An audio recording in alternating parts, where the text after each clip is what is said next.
Earlier today, my dearest companion Veltrax went missing. Sure, he lacked in basic hygiene and manners, but he made up for it in style, and how much he cared about people and cats. Before I knew it, I was on a satellite orbiting the Earth, having tea with a mythical hero, the armed snake man known as Forclune. He assured me that we could find my friend, and if half of the tales about Forclune are true, then I will trust him until the end of time. Using technology he brought with him from another dimension, Forclune has tracked down where Veltrax has gone, and now we are following his trail, across the solar system to our closest neighbor, Venus. Everything we learned in cat school must have been a lie, because it isn't supposed to be inhabited. But according to Forclune, there's lots of life here, and by the looks of it, it is all up to no good. Actually, Dorriss, I think the only people there are on a space base of some sort, hiding out from the authorities on Earth. And I am very glad you trust me so much. Thank you. Hey! Were you reading my mind? Yes. Actually, sorry. It's this helmet that does it. Well, turn it off, dude. Some things are private. Of course. I apologize. How much longer till we get to Venus?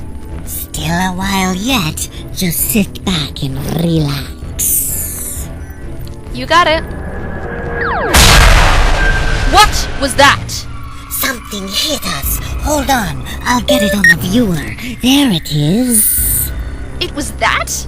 It's tiny. But apparently, it has a big punch. They are hailing us. Surrender or die in the name of the candy-coated empire. This doesn't make any sense. Why would the candy-coated empire want to battle with us? We haven't done anything to you.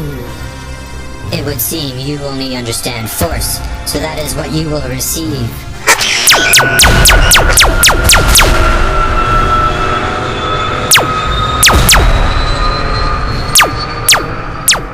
Dorriss, put up the rear shields. We need to find out what this guy's problem is. Even though the candy-coated empire fight amongst themselves, I know for a fact that they never make contact with outsiders. What do you suggest? I suggest that this dude's ship is only as big as a Long John donut. Quickly, Forclune, put a force field around that ship. I surrender. You win.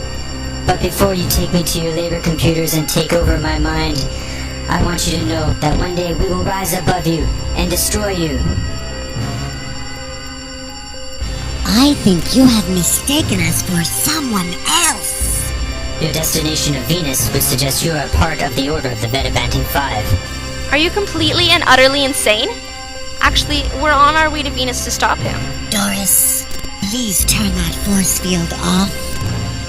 If what you say is true, then I apologize for nearly killing you all, and I beg of you to let me go. The Order of the Vetabanting Five have captured my whole family, and many citizens of the candy-coated empire. They are using them as slave labor on Venus. Because of our small size, they use us inside their computers to do 1,000 calculations a minute. Using living brains as computers? That's barbaric. Do you not have armies to fight them? We are too small. We have enough problems on our home planet. There is so much civil war, it is stupid. And we are made out of chocolate. The only thing keeping us from melting away completely on Venus is our candy coating. They are giants, and there's so many of them. I have managed to take out a few of them, but there's just too many. And we are so small. Small in size, not in heart, I suspect. When the time comes, I shall contact you. Make your people see that they must band together. Get your armies ready. I'll see what I can do. Well, it looks like that we have an army if we need one, even if it's only an army of sweets. I suspect they won't be quite so sweet in battle. You, sir, are a funny snake. Will Dorriss and Forclune ever reach Venus? Will Viper get the candy people of the Empire to work together?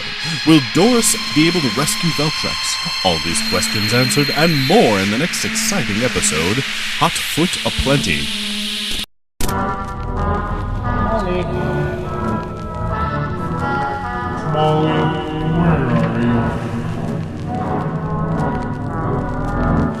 Where is that cat? She's been hiding from feeding every day since I switched to that no-name brand cat food. Maybe, just maybe, we as a race of human beings should pay more attention to her preferences. I guess Molly just doesn't know yet, but I've changed to the ultra-high-quality Dorriss Doom brand cat food. Straight from the hit cartoon on television. This cat food may not give your cat superpowers, but it will give your cat a healthy digestive system. Dorriss Doom cat food looks and smells so delicious that sometimes I wish I could be a cat just so I could eat it every day.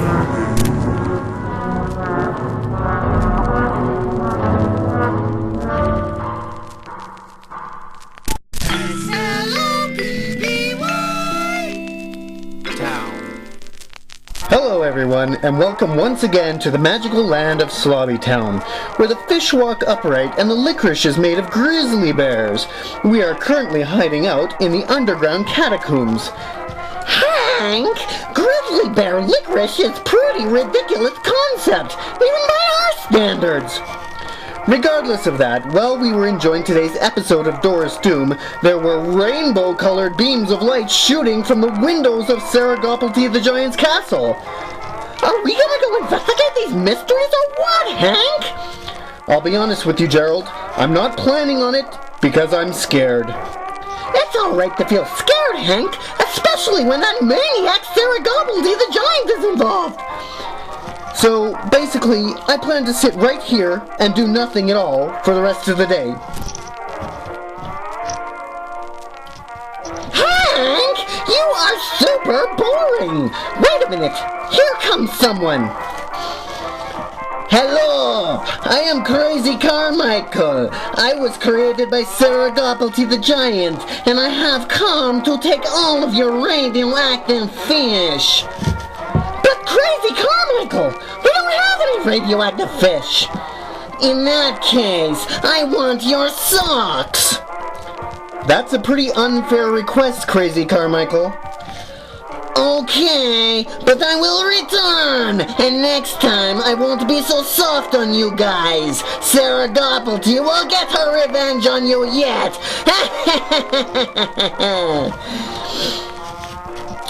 What a strange man. You know what, Hank? Before we left home today, there was a big rat inside of our oven. He ran out when I went after him. Did you catch him? No, he was out of my range.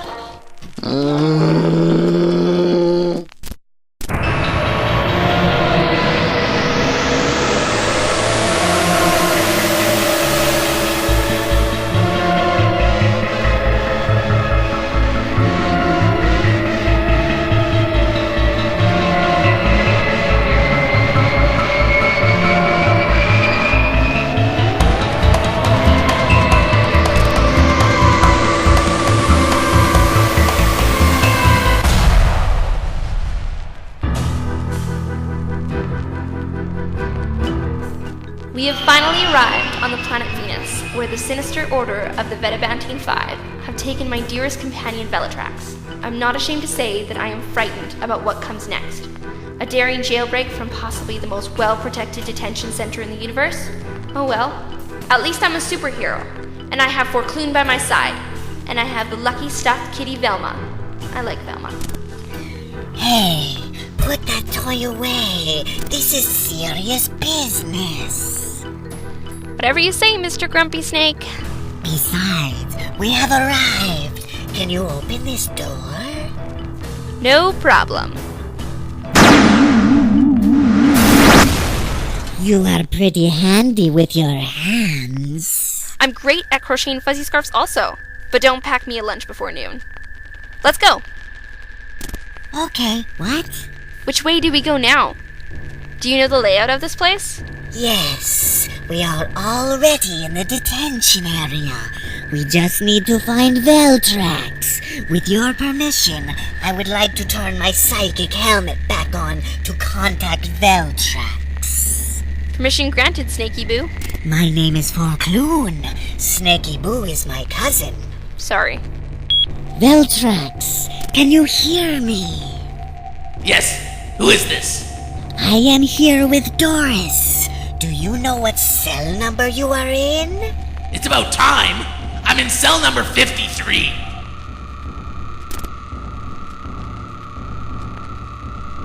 Ardor, it would seem someone in the complex is using telepathy.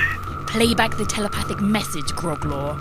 I am here with Dorriss. Do you know what cell number you are in? It's about time. I'm in cell number 53. Dorriss is here?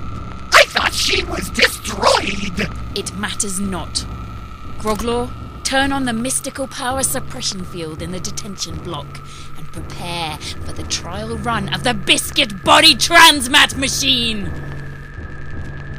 We'll get you out of there in a jiffy, old pal. Something's wrong. My powers aren't working. And my telepathy has stopped working as well. We are far more dangerous and clever than you could ever possibly imagine. The Vetabanting Five, I presume. We must be pretty important to have all 5 of you come to greet us. You guys totally suck. I hate you. You are a very charming young cat girl. And you are the most hideous man I have ever seen. You would do well to keep away from Captain Basilisk, Dorriss. One sniff of his breath, and you would be in a coma for 1,000 years.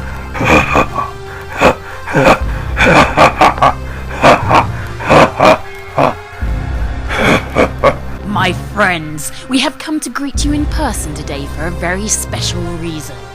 What, your butler took the day off? No, you ridiculous snake!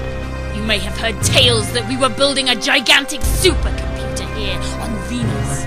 Well, it is now complete, and you will be the first people anywhere to see all of our hard work in action.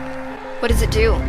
Well, when Zapoid presses the button on his chest, you will be shrunk down and placed in a new universe that resides in that box that is attached to Zapoid.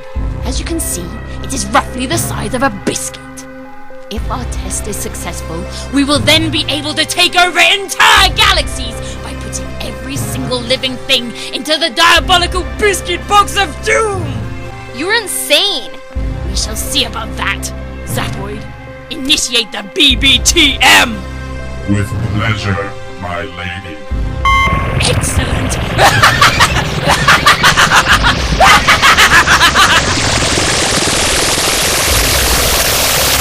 Have Dorriss and Forclune actually been sent to another universe? Is Veltrax still doomed to live the rest of his life in a Venetian cell? Will the Vetabanting Five actually take over the galaxy? All these questions and more will be answered in the next exciting episode, Dorriss in Biscuit Land.